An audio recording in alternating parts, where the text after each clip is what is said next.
el segundo miércoles de este mes en el que vamos a hablar de anestesia intravenosa total en niños, qué modelos tenemos en Colombia. Laura Duarte, nuestra residente de segundo año, y el doctor Luis Botero, que fue su asesor, y le agradecemos mucho por la asesoría, van a empezar entonces con este tema de hoy tan interesante. Muchas gracias, Laura, y al doctor Luis. Muchas gracias, doctora. Buenos días. Como la doctora me presentó, mi nombre es Laura Alejandra Duarte, residente de segundo año. Le quiero agradecer al doctor Botero por la ayuda para la realización de esta charla. Empezando, entonces, esto va a ser más o menos el contenido rápido que vamos a tratar, una introducción, vamos a hablar de unas bases de farmacocinética y farmacodinámica, los modelos que tenemos de TIVA en niños y algunas consideraciones especiales. Entonces, para empezar, la TIVA, la anestesia total intravenosa, como su nombre lo dice, la administración de los medicamentos anestésicos por vía intravenosa exclusivamente, y no hay anestésicos volátiles durante la administración de esta técnica anestésica, incluyendo el óxido nitroso. Para hablar de activo en niños, entonces tenemos que tener claro las indicaciones, vamos a dividirlos en tres, ya sea por necesidad, por beneficio o por selección. Hablamos de necesidad cuando es una indicación absoluta, como son en los casos de antecedentes tanto personales como familiares de hipertermia maligna o algunas patologías que aunque no tienen como tal ese riesgo de desarrollar hipertermia maligna como son las distrofias musculares, sí desarrollan síndromes parecidos en los que hay acidosis, hipercalemia, ¿cierto? Y rabdomiolisis, como son pues en las distrofias que ya les dije. Vamos a tener cuando queremos buscar beneficios sobre los anestésicos inhalados, como son la reducción de náuseas y vómito posoperatoria con el uso de propofol, la disminución del delirio de emergencia y tener despertares más tranquilos y de mejor calidad, reducción de la reactividad de la vía aérea y de complicaciones posoperatorias, posextubación, perdón, como son la laringoespasmo y el broncoespasmo, tener poder dar como mejores condiciones para una monitorización neurofisiológica, por ejemplo, cuando se utilizan potenciales evocados en cirugías, por ejemplo, espinales en los niños. Hay una menor contaminación ambiental, sabemos el efecto de gas invernadero que generan los anestésicos inhalados y además la contaminación no solo del ambiente, sino también del personal que estamos en el quirófano, que estamos expuestos a esos gases y que se ha visto que puede tener alguna relación con deterioro cognitivo a futuro cuando se ha tenido mucha exposición. Además, también hay una facilidad para el transporte del paciente y anestesia fuera de quirófanos. Y hablamos de selección cuando el anestesiólogo o queremos mantener esas habilidades, que es muy importante para el momento que se requiera de verdad utilizarla, pues tengamos como la técnica y no tengamos dificultades. Con relación a esto, les quise traer este estudio que se publicó en el 2017, se hizo entre el 2015 y 2016 por la doctora Piedad. En este quisieron ver era qué tanto se utilizaba TIVA en Colombia y llama la atención que más del 50% casi nunca o nunca lo utilizaba. Aquí no había como diferencia entre si era TIVA para niños o adultos, pero pues es posible que este porcentaje sea mucho mayor de no utilizarlo cuando se hable de niños, y gran parte de las limitaciones, que como vemos aquí en la gráfica, casi que el 29 y el 26% era por falta de experiencia o falta de entrenamiento. Entonces eso hace importante que mantengamos como en los programas y en los congresos siempre actualizaciones sobre el tema. Además, había una limitación que ellos decían que casi el 60% tenía que utilizar bombas de PCI para poderla dar, pero cuando se les preguntaba cómo dan la TIVA a los que la daban, casi el 60% lo daba con bombas volumétricas, entonces esto no es una limitación. Para hablar de las contraindicaciones como tal para la técnica anestésica total intravenosa, tenemos la enfermedad mitocondrial o la deficiencia acetil-CoA deshidrogenasa. La enfermedad mitocondrial va a ser porque se cree que el metabolito del propofol va a inhibir la cadena respiratoria de la mitocondria, lo que va a alterar la producción de ATP y con esto generar fallo en los procesos metabólicos, y pues si ya tengo una mitocondria enferma va a ser peor, y eso nos va a predisponer al síndrome de infusión de propofol. Esto generalmente está descrito en pacientes críticamente enfermos con infusiones mayores a 4 miligramos kilogramo por más de 48 horas, pero estos niños pueden venir con infusiones desde la unidad de cuidados intensivos, entonces es importante tenerlo en cuenta. Y con la deficiencia de acetil-CoA deshidrogenasa de cadena media, pues no se va a metabolizar los triglicéridos de cadena intermedia, eso va a hacer que haya un aumento de los ácidos grasos libres y por lo tanto nos va a generar o va a predisponer al niño a presentar arritmias.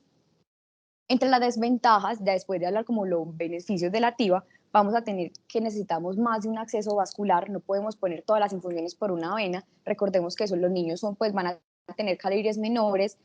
tanto pues de sus vasos como de los yercos que utilizaremos, y si ponemos muchas infusiones, pues eso genera mayor aumento de presión, limitando pues el paso de los medicamentos y generando mayor riesgo de extravasación. Los niños, a ser tan pequeños, Estos van a ser cubiertos con los campos quirúrgicos, va a hacer que perdamos de vista los accesos vasculares y que haya mayor riesgo de conexión, lo que va a llevar a los principales efectos o errores que se tiene con la técnica anestésica total intravenosa, y es la desconexión accidental, que muchas veces no nos damos cuenta, y algunas bombas no tienen como esa capacidad de avisarnos que hay desconexiones porque no miden esos cambios de presión. También va a ser el riesgo de contaminación bacteriana. Los preparados de Propofol actualmente tienen mayor riesgo de contaminación, por lo que se recomienda que cada que se vaya a extraer el Propofol del vial se limpie bien el caucho con alcohol y tratar de que la aguja siempre permanezca estéril. Necesitamos equipos especializados, por lo menos una bomba de difusión, ya sea pues para arlo volumétrico o con TCI. Hay desperdicio de medicamentos, sobre todo en cirugías cortas, no se puede reutilizar los medicamentos pues, diferentes pacientes, entonces eso generaría que se desperdiciara. Como pues ya lo dijimos, no hay disponibilidad en la monitorización de la profundidad anestésica. Uno, como ya lo veremos más adelante, en niños menores de 1 año no hay como algoritmos definidos para esto. Y dos, porque las monitorías de profundidad anestésica no hacen parte del ASA básico, entonces muchas instituciones no contamos con ellas, o simplemente no hay como entrenamiento para utilizar. No hay monitorización continua en las concentraciones sanguíneas, entonces todo lo que veamos son aproximados de concentración sanguínea, pues tanto plasmática como en sitio efecto, entonces eso no nos permite saber en tiempo real exactamente cómo están esas concentraciones. No hay formación disponible, que eso yo creo que ha venido mejorando a medida del tiempo, y pues tenemos el riesgo de presentar fenómenos metabólicos. Entonces, ya hablando propiamente de los modelos farmacocinéticos, son esquemas estadísticos que utiliza ecuaciones matemáticas que ya están menos mal como introducidas en las bombas y no nos toca hacerlas a nosotras, lo que nos va a ayudar a definir y predecir cuál es esa relación entre el riesgo tiempo concentración y concentración respuesta, lo que nos va a ayudar a predecir como tal cuál es esa concentración plasmática o concentración en el sitio efecto después de la administración de un bolo o de una infusión de los medicamentos, y esto nos va a ayudar además a conocer cuál es la tasa de infusión necesaria para mantener esa concentración, ya sea plasmática, sitio efecto, según lo que yo quiera mantener. Para hablar pues entonces como tal de esto, tenemos que tener claro dos conceptos, que va a ser la farmacocinética y la farmacodinámica. En la farmacocinética es esa relación que yo tengo entre la dosis que administro y la concentración alcanzada, ya sea en el sitio efecto o en el plasma. Aquí es importante tener en cuenta que hay como 4 fases en la farmacocinética, que va a ser la absorción, la distribución y la eliminación. Y la eliminación va a tener tanto el metabolismo como la excreción, pero cuando tenemos pues administración total intravenosa, pues no, saltamos como esa fase de absorción. Y en la farmacodinámica va a ser esa relación que tengo de la concentración que logré con el efecto clínico, que esto lo vamos a ver en los niños, ya sea con monitoría de profundidad anestésica o con la respuesta clínica que tengamos, tanto la no movilidad o la movilidad en caso de que haya superficialidad, y las respuestas hemodinámicas ante respuestas no receptivas.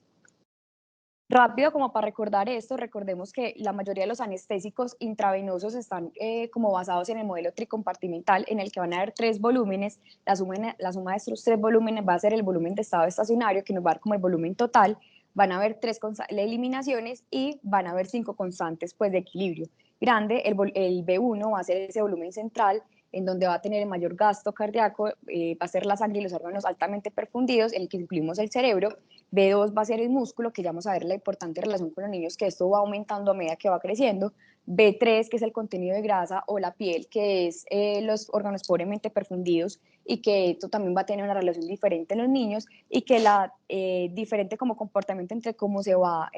pasando los medicamentos a los diferentes compartimentos, vamos a tener pues estas fases de distribución: la fase rápida cuando pasa de B1 a B2, la fase intermedia o la fase B, que cuando pasa de B1 a B3, pero hay una regresión de B2 hacia B1, y la fase ya de eliminación cuando ya se genera pues toda la excreción de B3 a B2, pasa a B1 y ya genera pues la excreción, que acá es importante el concepto de lo K10, que nos va a dar como esa eliminación completa del fármaco. Otros, para antes de continuar, hay que tener en cuenta que en ese B1 va a haber un sitio efecto virtual, que es el que nos va a dar como cuando pasa a este sitio efecto de la respuesta clínica, en donde va a tener un concepto importante que es la K de cero, que es esa constante de equilibrio de eliminación desde el volumen central de efecto y el volumen central, y el tiempo medio de K de cero, que ese tiempo medio de K de cero va a ser cuando se alcance el 50% de la concentración en el sitio efecto de la concentración plasmática, y esta va a ser muy importante porque es una relación directa con la estéresis. Entonces, a un K cero menor, voy a tener un tiempo medio de KD0 mayor y una estérisis mayor, o sea que voy a tener como una latencia mayor. Eso significa que el efecto clínico aparece más tarde. Y eso es importante porque en los niños, generalmente ese volumen,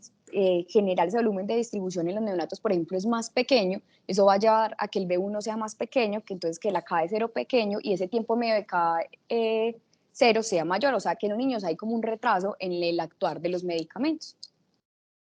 Para hablar entonces de esa diferencia entre niños y adultos, todo se va a basar en el crecimiento y desarrollo. Vamos a tener que los sistemas enzimáticos en los niños de metabolismo van a estar inmaduros en el primer año de vida y luego van a ir madurando. La eliminación renal también va a ser inmadura al nacer y más o menos en el primer año de vida, ya entre el primer año y el segundo año se alcanza los valores de clenes normales del adulto, inclusive cuando se mira como por kilogramo por tiempo, estos son mayor, y eso es explicado por la teoría alomérica, que esa teoría lo que nos hace explica es una relación no lineal entre el tamaño y la función. ¿Esto que nos explica? Que la eliminación tiene un ajuste potencial que normalmente es a las 3/4, que nos ayuda como a tratar de equiparar esa eliminación en los niños con los adultos para que podamos hablar como términos similares. Otra parte importante que tenemos que entender es la maduración, y la maduración lo logran como cotejar en estas fórmulas, en las fórmulas matemáticas que utilizan, utilizando la edad postmenstrual. Entonces, utilizando la edad postmenstrual y esa teoría limérica del tamaño para definir como los cambios con el clearance, que no es lineal, nos va a dar cuál es el clearance en los niños propiamente. Entonces, con el aclaramiento, que es esa eliminación, nos va a definir cuál es esa velocidad de infusión, como ya lo dijimos, sistemas enzimáticos, y una eliminación renal inmadura en menores de un año va a hacer que en los niños el clearance va a ser mayor en los mayores de un año, lo que significa mayores velocidades de infusión, pero en neonatos va a ser al revés, va a necesitar menores velocidades de infusión, porque su clearance va a ser menor. Algo importante es que las esperanzas sanguíneas nacemos con ellas desarrolladas desde el nacimiento, entonces en teoría eso generaría que el remifentanilo requeriría dosis más altas cuando se mira por kilogramo, pero como vamos a ver más adelante, ese volumen de distribución en ellos es más pequeño, que es ese contenido en el que yo tengo que diluir la dosis para lograr la concentración. Como en ellos es más pequeño, donde yo de como esas infusiones mucho más grandes, generará más inestabilidad hemodinámica. Con los volúmenes de distribución, entonces, que es ese contenido, me va a definir cuál es esa dosis de carga. Esto va a estar definido tanto como por la composición corporal como por las características propias del fármaco. Recordar que el agua corporal total en los niños es mayor, en los neonatos, y va disminuyendo a medida que crecemos. La grasa, por el contrario, dependerá mucho de la maduración, de cómo nace el niño y del crecimiento. Entonces, un niño, un neonato, preterminó que pese 1.5 kilos, su porcentaje de grasa va a ser del 3%, pero si nace a término va a ser del 12%, más o menos a los 4 meses hay una duplicación en ese contenido de grasa. Y cuando ya empieza el niño a caminar, que es cuando empieza a aumentar la masa proteica en ellos, que normalmente era menos del 20%, hasta alcanzar ya la del adulto, que es el 50%, en ese momento empieza nuevamente a disminuir todo ese contenido de grasa, y eso hace entonces que me vaya variando los volúmenes. Perdón. Otra cosa importante con la diferencia en niños y adultos es que los niños van a tener diferentes ondas, y eso hace que sea difícil la monitorización de la profundidad anestésica. Más o menos a partir, cuando el niño nace, hay un predominio de ondas delta, más o menos a los 4 meses empiezan a aparecer las ondas alfa. Entonces hace que sea difícil determinar cuál es la profundidad anestésica, porque siempre van a parecer como si estuviera profundo. Entonces, hasta el momento no hay algoritmos como tales descritos para el bici y el Alcotren. Lo importante es de pronto empezar a estudiar un poco más cuáles son las ondas propias de los niños para definir algoritmos nuevos y que no sean útiles. Y esto va a ser dependiendo por la maduración neuronal y la mielinización de las neuronas. En esta gráfica entonces les quise mostrar cómo en los niños de 1, 2 y 3 meses van a tener como el mismo patrón, es un patrón de ondas deltas, y más o menos a los 4 meses empiezan a aparecer esas ondas alfa. Y si vamos a los niños que son prematuros, a menores sobre todo menores de las 40 semanas, van a tener más que todo una línea isoeléctrica, tanto en vigilia como en el sueño. Entonces nos va a limitar aún más como la monitorización de la profundidad anestésica. En cuanto a los modelos de pediatría, entonces empezaremos con el Propofol, que es el medicamento por excelencia para la técnica total intravenosa. Cataria fue desarrollado en 1990, inicialmente se hizo en 53 niños con pesos entre los 15 y 61 kilos y edades entre los 3 y los 11 años. Ellos utilizaban como covariables la edad, el peso, la talla, la disposición corporal y el género. Aquí empieza un concepto importante, y es como la forma en cómo se va a determinar ese valor predictivo y el rendimiento predictivo de los modelos de TIVA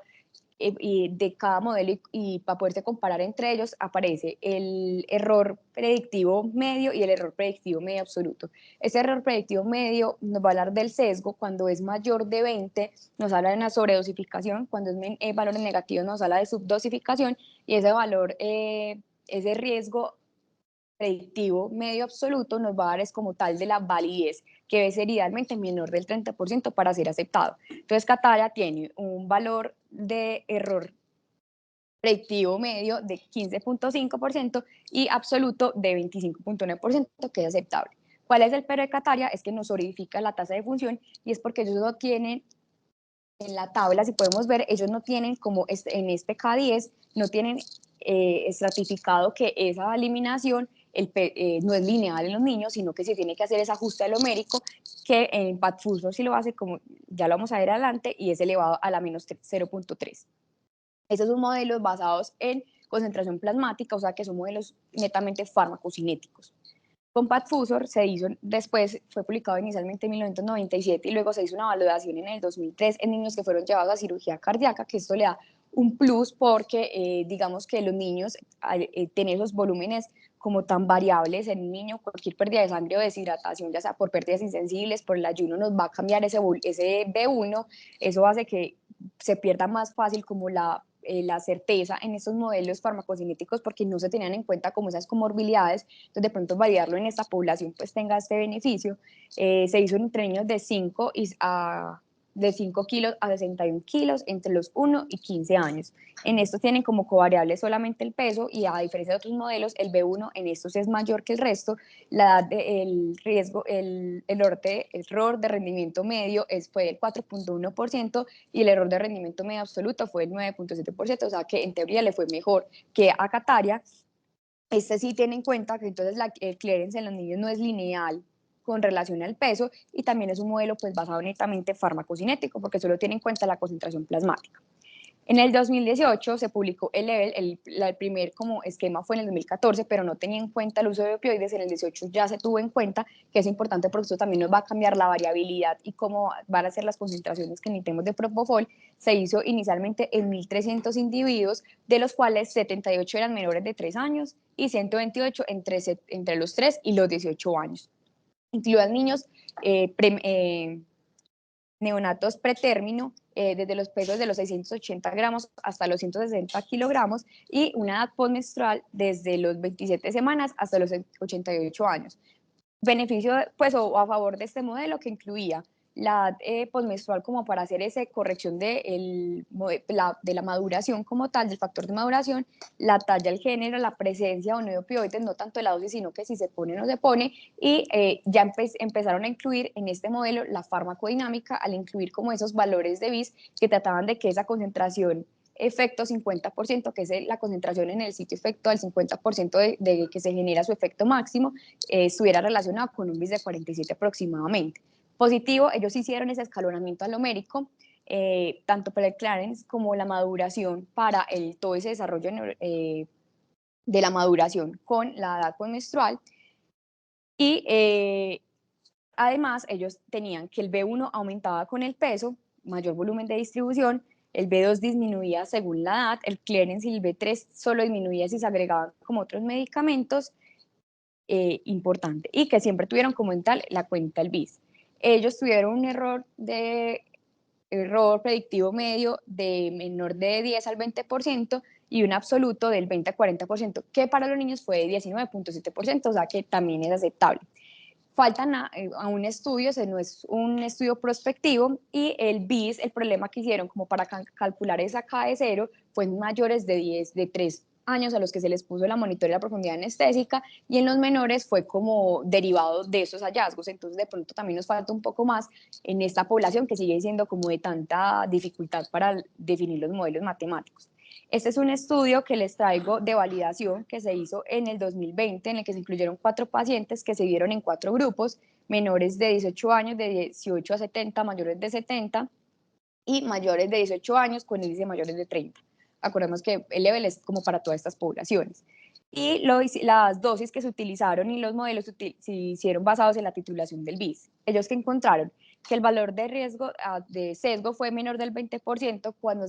o sea que es aceptable cuando se miraba cada uno en niños era del menos 4.4%, o sea que había una subdosificación, pero no era pues estadísticamente significativa, y el error de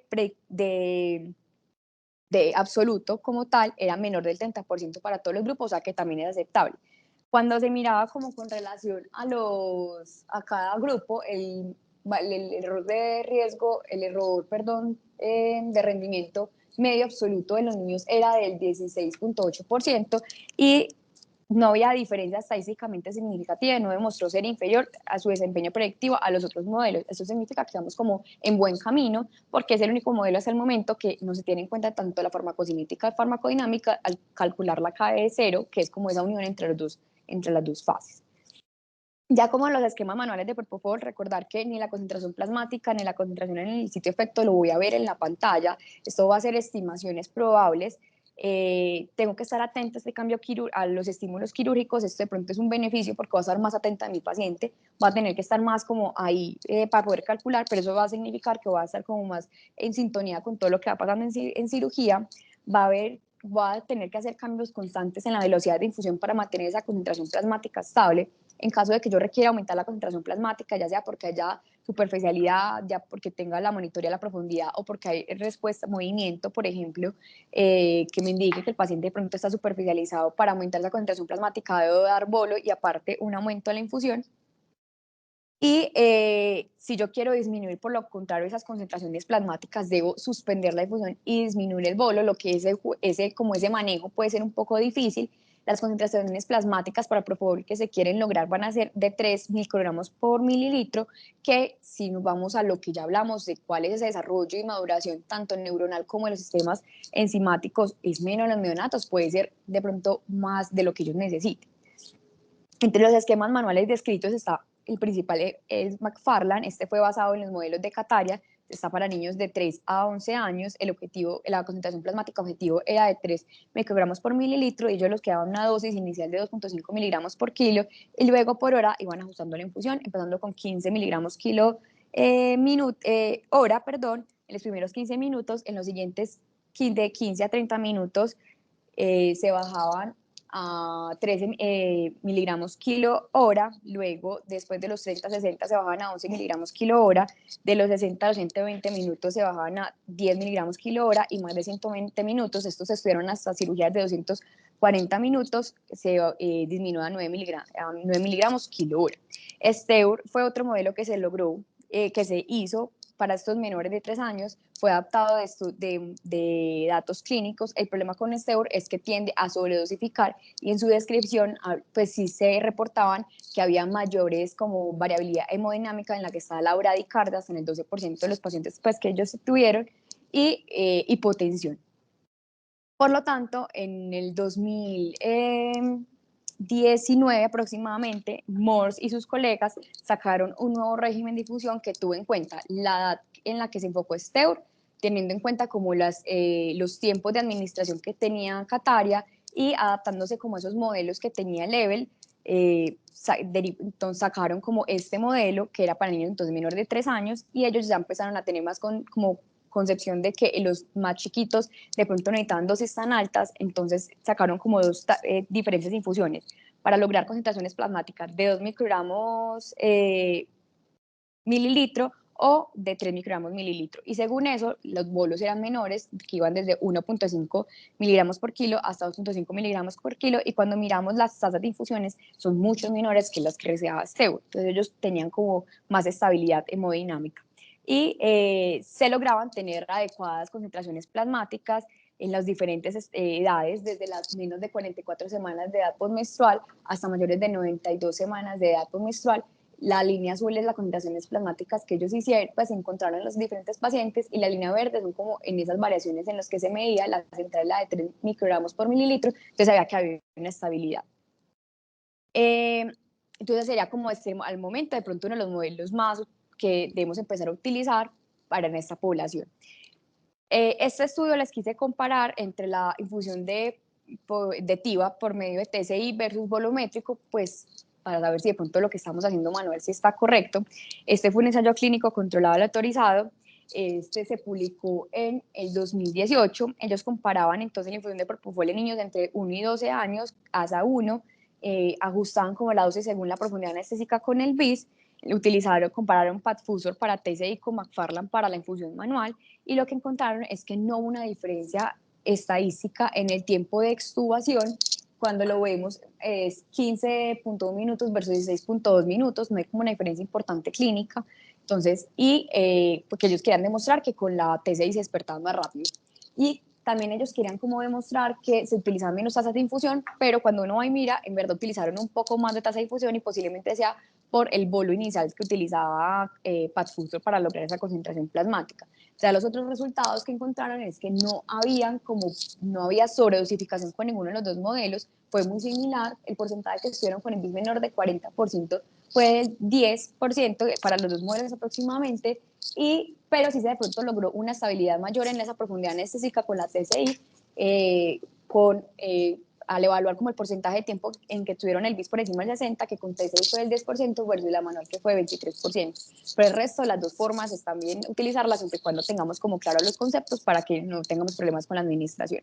En cuanto al remifentanilo, hay descritos 3 modelos en este momento para remifentanilo. El clásicamente utilizado ha sido Minto. El problema con Minto es que fue desarrollado para personas mayores de 20 años y mayores de 30 kilos. Se ha venido utilizando y aceptado para mayores de 12 años, pero digamos que su modelo inicial era para personas mayores de 20 años. Kim es otro modelo que tampoco fue validado en niños. Entonces nos quedamos con el EVEL. El EVEL también fue desarrollado en el 2017 para remifentanilo en 131 pacientes. Te tenía en cuenta el peso, la edad, la altura, el sexo, el índice de masa corporal. Incluía niños de pesos desde los 2.5 hasta los 106 kilogramos, edades entre los 5 días de nacidos hasta los 85, y ellos tuvieron un error de rendimiento medio de 4.45% en niños y los más pequeños de menos 1.75, pues que está bien, y un error de rendimiento medio absoluto del 26.9%, y en los más pequeños de 22%, que al ser menor del 30% también es aceptable. Ellos también tenían en cuenta tanto la concentración plasmática como la concentración de cito-efecto. Y cuando se comparaban, entonces hacían como comparaciones entre Minto y el level para la utilización en niños, el error de tanto el medio como el absoluto llegaba a ser casi del 392%, o sea, no funcionaba en los más pequeños. Y en los más grandes el error de rendimiento medio era mayor del 30%, y el error de rendimiento medio absoluto era mayor del 40%, o sea que en estas poblaciones no se deberían utilizar. Cuanto a esquemas de infusión manual, pues no hay un esquema claro, dependerá mucho del estímulo quirúrgico que tengamos y de la edad. Recordemos que entre los 1 y los 5 años, entonces, vamos a tener un mayor volumen de distribución y una mayor tasa de eliminación o aclaramiento cuando se mira mililitros por minuto por kilogramo. Entonces ellos van a requerir velocidad de infusión y de pronto bolos mayores que los que se utilizan en adolescentes y en adultos. Eh, También está escrito según como la intensidad quirúrgica, que puede ir desde el 0.05 microgramos kilominuto para cirugía menores en la que quieran mantener como la respiración espontánea, hasta 0.5 microgramos kilominutos cuando hay para cirugía mayor en la que está pues el paciente ventilado y requiere un mayor control de la parte pues nociceptiva. Con la metomidina, entonces, es un medicamento que ha venido ganando pues cada vez más cabida en los niños por sus múltiples beneficios, en los que se han descrito pues que mantiene el impulso respiratorio y mayor permeabilidad de la vía aérea, tiene un efecto analgésico ahorrador de opioides, nos va a conservar como esos potenciales evocados, no los va a alterar tanto cuando utilizamos tasas de infusiones menores de 0.6 microgramos kilo hora. Tiene posibles efectos neuroprotectores, es de los pocos que de pronto tiene efectos protectores en esa población más chiquitica, y nos ayuda a disminuir ese deliro de emergencia, y esto pues ha utilizado como para ayudar a ahorrar tasas de propofol y como le dimos los opioides. Los esquemas de infusión van desde 0.5 microgramos kilo hora, y la concentración plasmática objetivo va a ser de 0.6 microgramos por mililitro, similar a los adultos. ¿Qué hay que tener en cuenta? El uso de bolos en esta población, así como en los adultos genera inestabilidad hemodinámica, en los niños también. En esta gráfica lo que le muestro es que luego de un bolo tenemos una caída importante de la frecuencia cardíaca y hay, más o menos han descrito hasta de 20 latidos por minuto y un aumento transitorio de la presión arterial media para tratar de sistólica para tratar como de compensar un poco esto de hasta 12.5 milímetros de mercurio. En cambio, cuando hablamos en infusiones mayores de 15 minutos, pues estos cambios hemodinámicos no son tan significativos. Y si tenemos en cuenta que los niños entre más pequeños son más dependientes de frecuencia para mantener su gasto cardíaco, pues estas variaciones pueden ser muy significativas. Entonces la idea es como tratar de que, si a eso le sumamos que los otros medicamentos también pueden ser depresores, no va a ser como lo más adecuado. En cuanto a la vía media sensible al contexto, entonces recordemos que los sistemas enzimáticos pues son inmaduros, igual que la eliminación renal en los neonatos. Eso hace que la vía media sensible al contexto de los neonatos sea mucho mayor en comparación con los adultos y los más pequeños. Por el contrario, los niños mayores de 1 año, entre 1 y 5 años, pues van a tener una vía media sensible al contexto menor que los adultos porque ellos van a tener un clearance más rápido, pues mucho más rápido debido como a todo ese comportamiento alomérico que ya le explicamos. En cuanto a qué tenemos en Colombia las bombas de TCI, estuvimos preguntando, lastimosamente las bombas que más tenemos en nuestro medio, que es Brown y las de Fresenius, no tienen modelos matemáticos en el momento en los niños. Las que sí tenemos modelos matemáticos, entonces está la de Medcaptian y la de Mindra. Medcaptian sí incluye el Level, Qatar y Patfusor, las de Mindra es solo Qatar y Patfusor, pero pues también estuve como investigando en varias partes y no tenemos disponibilidad de estas bombas. No sé si alguno de los presentes tenga como disponibilidad en sus servicios de modelos matemáticos de TIVA para niños, pero hasta el momento pues en las partes que pregunté no lo habían disponibles. Entonces esto hace que la forma de administración de la TIVA sea diferente, lo podemos dar por TSI con las bombas de infusión controlada por objetivos, por bombas volumétricas con los modelos manuales o por simuladores. Recordar rápido, no hay diferencias pues entre las bombas de niños adultos, son las mismas bombas, sino que ellos tienen sus propios algoritmos para niños, entonces, porque estas bombas van a tener como unos microprocesadores que van a estar programados con esos modelos, al cual yo voy a escoger y le voy a ingresar los parámetros que ellos mismos, que la bomba me pide, pues según el modelo que yo quiera. Según eso, la bomba va a programar el bolo y la tasa de infusión según las concentraciones que yo quiera alcanzar. Y es importante utilizar los modelos en las poblaciones que han sido estudiados porque de entrada lo que yo veo en la pantalla, lo que está pasando en mi paciente, puede haber una diferencia que es menor del 25%. Si yo utilizo esos modelos en población que no está estudiado, pues esa diferencia va a ser mucho mayor, o sea que va a ser, por así decirlo, más perdida en cuanto a la concentración plasmática o el sitio de efecto real en mi paciente. Esas bombas tienen sistemas audibles de emergencia y visuales que nos ayudarán como a identificar si se descargan, si de pronto hay aumentos de presión, si hay burbujas en el sistema, si se acabó el medicamento, y ya hay algunas bombas que miden o sensan esos cambios de presión que nos pueden advertir si hay desconexiones inadvertidas. Algunas recomendaciones entonces como de la TIVA en general, hay que tener pues concentraciones únicas de los medicamentos y no diluir medicamentos como el propofol. Esto hará que haya menos riesgo de administrar dosis de más o subdosificar a los pacientes y que haya error como en esa administración. Deberíamos siempre tener marcadas las jeringas y las bombas para que no haya errores y que la bomba que programé para remifentanil no esté poniendo, por ejemplo, el propofol. Las bombas de infusión de estar programadas con la marca, pues las jeringas que se utilizan, perdón, estas bombas de infusión, debe ser la marca que me indique la bomba, y esto es porque las diferentes jeringas van a tener diferentes diámetros y el mismo movimiento del émbolo puede significar un mayor o menor dosis, diferente pues a lo que se está como establecido, se utilizó la marca que no es. No se pueden mezclar medicamentos. Uno, se puede naturalizar el remifentanil y perder efectividad cuando se mezcla con el propofol, dependiendo de cómo es la dosis. Y dos, pues la tasa de infusión de los dos medicamentos son completamente diferentes. Generalmente el que termina siempre se programa con propofol y el que termina como relegado es el remifentanil, y entonces puede dar o sobredosificación o subdosificación de este medicamento. Tenemos que tener los sistemas Lewer-Lock para evitar desconexiones accidentales y siempre tener válvulas antirreflujos en otros extremos. Y eso va a ser importante porque recordemos que por uno de los accesos que ya dijimos que donde vamos a administrar la TIVA, vamos a tener 3 infusiones, los 2 medicamentos que utilizaremos para la técnica anestésica, y además se va a hacer una coadministración de líquidos endovenosos, y estos 3 se deben unir lo más cercano al paciente para evitar que haya espacios muertos, que en los niños va a ser mucho más significativo. Las bombas siempre están conectadas, evitar que se nos apaguen en la medida del procedimiento y que se pierda como todo lo que hemos logrado y nos toque, por así decirlo, volver a empezar. los accesos vasculares idealmente deben estar visibles, pero en niños es difícil, por lo que debemos saber en dónde tenemos el acceso y revisar constantemente para ver si no hay desconexiones accidentales o que siga canalizado. Sobre todo recordemos que los yercos que se usan en los niños son de longitudes mucho más pequeñas y, por ejemplo, cuando se canalizan en el pliegue antecubital, esta zonita pues suele ser un poquito más gruesita y cualquier movimiento generará que se salga fácilmente ese catéter de la vena y que ocurra una infusión subcutánea, que es uno de los principales como eventos adversos que se ha descrito en los niños. En los modelos de simulación, ya esto lo han explicado muchas veces en los diferentes congresos y compañeros que han explicado TIVA previamente, entonces no vamos a hablar nuevamente cómo son las interfaces, solamente les quiero traer como a colación que nos trae modelos para niños en Propofol de Level y Paxfusor, para remifentanilo el de Level y para MORS como lo de dexmedetomidina, lo escrito por MORS. Esto último les quería traer, digamos que no fue un estudio de niños, sino que a mí me causó como duda de qué validez tenía la ITIVA para utilizarse, si tenía pues correlación como con las bombas.